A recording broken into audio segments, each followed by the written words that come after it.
வணக்கம் நண்பர்களே. சில நாட்களுக்கு முன்னாடி தான் இந்தியாவில் பல மாநிலங்களில் எலெக்ஷன்ஸ் நடந்து முடிஞ்சது. இந்த நிலையில் honourable supreme court of India ஒரு ஆர்டர் இஷ்யூ பண்ணியிருக்காங்க. இந்த order election commission, elections in India and Indian democracy இந்த எல்லாத்துலேயுமே ஒரு பெரிய தாக்கத்தை ஏற்படுத்தும் அப்படின்னு நாம் சொல்லலாம். சரி, அப்படி இந்த ஆர்டர் என்ன சொல்லியிருக்கு? Chief election commissioner and election commissioners இவங்களை இனி ஒரு கமிட்டி மூலமாக அப்பாயிண்ட் பண்ணணும் அப்படின்னு சொல்லுது. இந்த கமிட்டியில் யார் இருப்பான்னா, prime minister, chief justice of India, leader of opposition in Lok Sabha.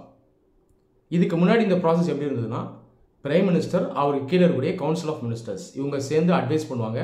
அல்டிமேட்டாக பிரசிடென்ட் சீஃப் எலெக்ஷன் கமிஷனரையும் எலெக்ஷன் கமிஷனர்ஸையும் அப்பாயிண்ட் பண்ணுவாங்க.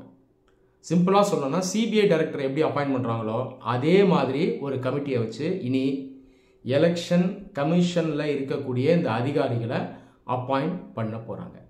சரி, இந்த ஒரு மாற்றம் ஏன் ரொம்ப முக்கியமாக பார்க்கப்படுது அப்படின்றத நம்ம லேர்ன் பண்ணுவோம். அதை பார்க்கறதுக்கு முன்னாடி எலெக்ஷன் கமிஷன் இந்த அமைப்பு என்ன, அது கீழே இருக்கக்கூடிய election commissioners, chief election commissioners அவங்க கையில் இருக்கக்கூடிய அதிகாரம் என்ன, இதை பற்றி நான் ப்ரீஃபாக எக்ஸ்பிளைன் பண்ணுறேன். அப்போ தான் உங்களுக்கு பெட்டராக புரியும். சரி, எலெக்ஷன் கமிஷன் இது ஒரு குவாசி ஜுடிஷியல் பாடி. குவாசி ஜுடிஷியல்னால் என்னென்னா, ஒரு நீதிமன்றம் போல செயல்படக்கூடிய ஒரு அமைப்பு. அதுவும் சட்டத்தை அமல்படுத்தும். அதே நேரத்தில் அது முழு நேர நீதிமன்றம் கிடையாது. அது வேறு சில ஆக்டிவிட்டீஸும் பண்ணுது. எலெக்ஷன் கமிஷன் இது என்ன ஆக்டிவிட்டி பண்ணுதுன்னா, இந்தியாவில் எலெக்ஷன்ஸை கண்டக்ட் பண்ணுது. இந்தியன் டெமோக்ரஸி சரியாக இயங்கிறதுக்கு ஒரு மிகப்பெரிய ஆயுதமாக இந்த எலெக்ஷன் கமிஷன் இருக்குது. ஸோ இதை நம்ம குவாசி ஜுடிஷியல் பாடின்னு சொல்கிறோம். அது இல்லாமல் இது ஒரு கான்ஸ்டியூஷனல் பாடியும் கூட. அதெல்லாம் கான்ஸ்டியூஷனல் பாடி, இந்தியன் கான்ஸ்டியூஷன்லேயே எலெக்ஷன் கமிஷன் பற்றி சொல்லப்பட்டிருக்கு. சிம்பிளாக சொல்லணும்னா, இந்தியன் கான்ஸ்டியூஷன் டைரெக்டாக எலெக்ஷன் கமிஷனை நமக்கு கொடுக்குது. ஆர்டிக்கல் 324 ஆஃப் இந்தியன் கான்ஸ்டியூஷன் என்ன சொல்லுதுன்னா, இந்த எலெக்ஷன் கமிஷன் அப்படின்ற அமைப்பு தான் இந்தியாவில் எலெக்ஷன்ஸை கண்டக்ட் பண்ணணும், ஃப்ரீ அண்ட் ஃபேர் எலெக்ஷன்ஸை கண்டக்ட் பண்ணணும்னு சொல்லுது. ஆர்டிக்கல் 324 to 329 ஒட்டு மொத்தமாக எலெக்ஷன்ஸை பற்றி பேசுது. சரி, இந்த எலெக்ஷன் கமிஷன் நீங்கள் எடுத்துட்டிங்கன்னா இந்திய வரலாறில் நிறைய சர்ச்சைகளை பார்த்துருக்கு. இண்டிபெண்டன்ஸ் வாங்கினதுக்கப்புறம் வந்த எலெக்ஷன் கமிஷன் 1989 வரைக்கும் இது ஒரு சிங்கிள் மெம்பர் பாடியாக தான் இருந்தது. ஒரே ஒரு அதிகாரி தான் இருப்பார். அவர் யாருன்னு பார்த்தீங்கன்னா சீஃப் எலெக்ஷன் கமிஷனர்.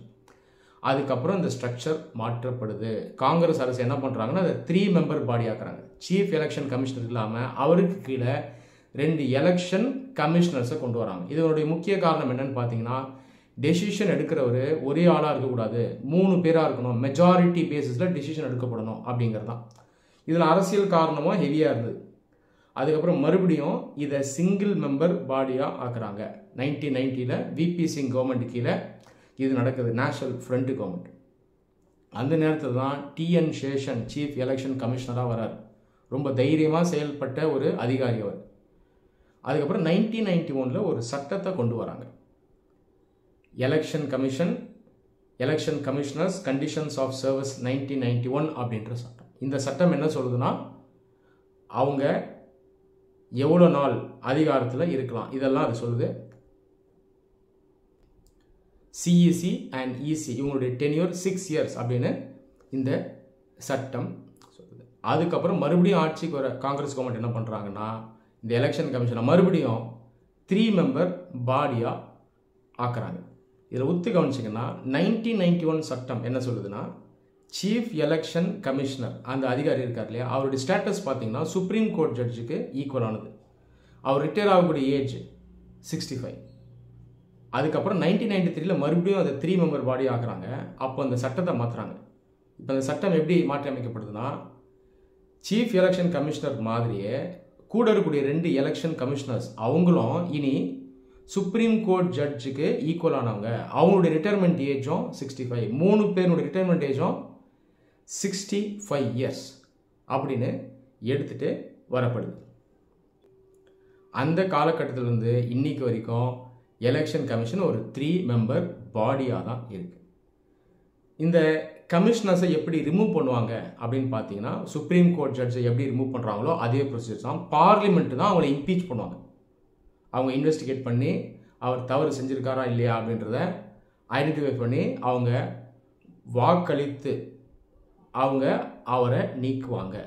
அப்போ அந்த எலெக்ஷன் கமிஷனர் இவருடைய அதிகாரம் பார்த்தீங்கன்னா ரொம்ப முக்கியமானது. ஆனால் இந்த சீஃப் எலெக்ஷன் கமிஷனர் இருக்கார் இல்லையா, அவருடைய ரிமூவல் ப்ராசஸை பற்றி தான் சட்டம் சொல்லுது. இன்னும் 2 பேர் இருக்காங்க பாருங்க, எலெக்ஷன் கமிஷனர்ஸ், அவங்களுடைய ரிமூவல் ப்ராசஸ் பற்றி சொல்லலை. சட்டம் என்ன சொல்லுதுன்னா, பிரசிடென்ட் அந்த சீஃப் எலெக்ஷன் கமிஷனரோட சேர்ந்து டிஸ்கஸ் பண்ணி எலெக்ஷன் கமிஷனர்ஸை எடுத்துடலாம் அப்படின்னு சொல்லுது. ஸோ ப்ரீஃபாக நான் உங்களுக்கு எக்ஸ்பிளைன் பண்ணியிருக்கேன். சரி, இப்போ இந்த ஆர்டர் எதுக்கு கொண்டு வந்திருக்காங்க அப்படின்னு பார்த்தீங்கன்னா, பல ஆண்டுகளுக்கு முன்னாடியே கேசஸ் எழுது சுப்ரீம் கோர்ட்டுக்கு வந்துச்சு, பப்ளிக் இன்ட்ரெஸ்ட் லிட்டிகேஷன் மூலமாக, அதாவது பொதுநல வழக்கு மூலமாக. இந்த எலெக்ஷன் கமிஷன் இது ஒரு முக்கியமான அமைப்பு. ஜனநாயகத்தை கட்டி காப்பாற்றுறதுக்கான அந்த பொறுப்பு இவங்க கையில் தான் இருக்குது. ஆனால் இவங்களுக்கு போதுமான அளவு அதிகாரம் இல்லை. அது இல்லாமல் இந்த அப்பாயின்மெண்ட் ப்ராசஸ் இதில் அரசியல் இருக்குது.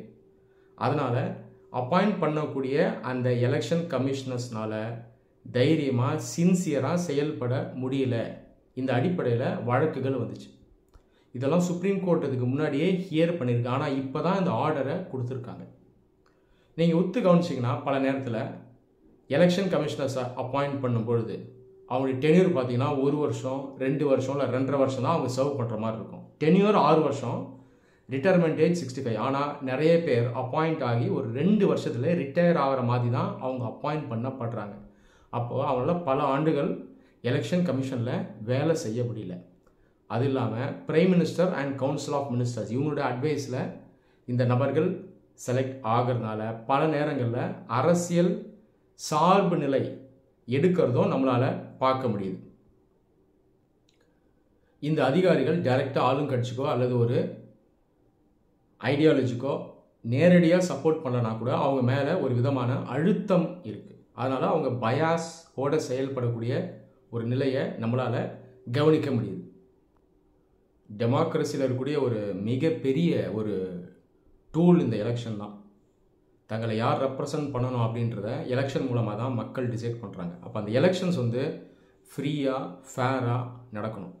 அந்த எலெக்ஷன் ஃப்ரீயாக ஃபேராக நடக்குது, கேண்டிடேட்ஸ் எல்லாருக்கும் லெவல் பிளேயிங் ஃபீல்டு இருக்குது, ஊழல் நடக்கலை, மக்கள் இன்ஃப்ளூயன்ஸ் செய்யப்படலை, தவறான ஆட்கள் எலெக்ஷனில் நிற்கலை அப்படின்றத யார் என்ஷூர் பண்ணுறது? இந்த எலெக்ஷன் கமிஷன் மட்டும்தான்.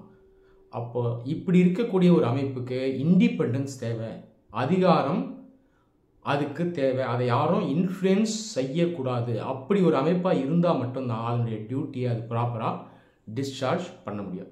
இந்த ஆர்டரில் சுப்ரீம் கோர்ட் இன்னொரு விஷயத்தையும் சொல்லியிருந்தாங்க. பார்லிமெண்ட்டை மட்டும் நம்பி இல்லாமல் கன்சாலிடேட்டட் ஃபண்ட் ஆஃப் இந்தியாவிலேருந்து டைரெக்டாக பணத்தை தன்னுடைய செலவுக்கு எடுக்கிற மாதிரி ஒரு அமைப்பு கொண்டு வரணும். அதே போல் எலெக்ஷன் கமிஷன் ஆஃப் இந்தியாவுக்கு தனியாக ஒரு செக்ரட்டரியேட் வேணும் அப்படின்னும் அவங்க பரிந்துரை செஞ்சுருக்காங்க. இதை டைரெக்டாக இம்ப்ளிமெண்ட் பண்ணுங்கன்னு சொல்ல இதை சஜஷனாக கொடுத்துருக்காங்க. எலெக்ஷன் கமிஷன் ஆஃப் இந்தியாவுக்கு பார்த்தீங்கன்னா கேஷ் கிரன்ச் இருக்குது. கவர்மெண்ட்டு தான் எலெக்ஷன் கமிஷனுக்கு பணம் தரணும். நிறைய விஷயங்களில் எலெக்ஷன் கமிஷன் செயல்பட முடியல. காரணம் என்னென்னா பணம் இல்லை. அப்போ இதுலேயும் அவங்களுக்கு இண்டிபெண்டன்ஸ் இருக்கணும். ரெப்ரசன்டேஷன் ஆஃப் பீப்புள் ஆக்ட் 1951 இது கீழே எலெக்ஷன் கமிஷனுக்கு அதிகாரம் இருக்குது. மாடல் கோட் ஆஃப் கான்டக்ட் இதன் மூலமாக சில விதிமுறைகள் இந்தியாவில் அமல்படுத்தப்படுது. எலெக்ஷன் டைமில் எலெக்ஷன் கமிஷனுக்கு அதிகாரம் இருக்குது. அதே நேரத்தில் எலெக்ஷன் கமிஷனால் இண்டிபெண்ட்டாக பல நேரங்களில் செயல்பட முடியலை. ஒரு எலெக்ஷனில் முறைகேடு நடந்திருக்கு அப்படின்னு தெரிஞ்சால் எலெக்ஷன் கமிஷன் அந்த எலெக்ஷனை கேன்சல் பண்ணலாம். இதுக்கு அதிகாரம் இருக்குது. ஆனாலும் இதுவரை இந்த அப்பாயின்மெண்ட் ப்ராசஸில் டிரான்ஸ்பரன்சி இல்லாத காரணத்தினாலும் அரசியல் தலையீடு இருக்கிற காரணத்தினாலையும் இந்த ஆஃபீஸர்ஸால் தனித்து இயங்க முடியல. இனியாவது எலெக்ஷன் கமிஷன் இண்டிபெண்டன்ஸோட செயல்படணும், தைரியமாக செயல்படணும், டெமோக்ரஸியை இந்தியாவில் நிலை நாட்ட வேண்டும் அப்படின்றது நம் எல்லாருடைய ஆசை. இது நிறைவேறுமா அப்படின்றத நம்ம வெயிட் பண்ணி பார்க்கலாம். நன்றி.